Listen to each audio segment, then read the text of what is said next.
ګرانو کتونکو السلام علیکم. زه محمد سلمان همدرد د حق غږ پښتو چینل خبري لنډیز کې ستاسو کوربه اوس تاسو پام را اړوم د مهمو خبرونو لنډیز ته.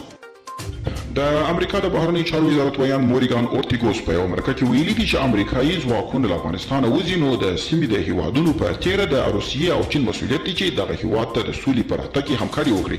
پاکستان په افغانستان کې له روان وضعیت اندېښمن دی. سپوتنیک په یو راپور کې د پاکستان د استخباراتي ادارې یا اس آی د مشر له خولې لیکي چې په افغانستان کې له روان وضعیت اندېښمن دی او هڅه کوي د احتمالي ګواښونو د پیښېدو مخه ونیسي.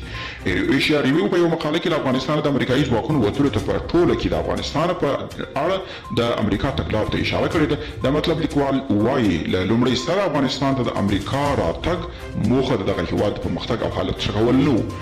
او د امریکا د بهرنیو چارو وزارت یو اعلامیه کې ویلي ښاغلي خلیلزاد په خپل سفر کې د قطر ترڅنګ پاکستان او ازبکستان ته هم ځي. زلمی خلیلزاد یو ټویټ کې ویلي د افغانستان له ټولو اړخونو سیمه ییزو او نړیوالو شریکانو سره کار کوي چې د جګړې ختمولو لارې چارې پیدا کړي.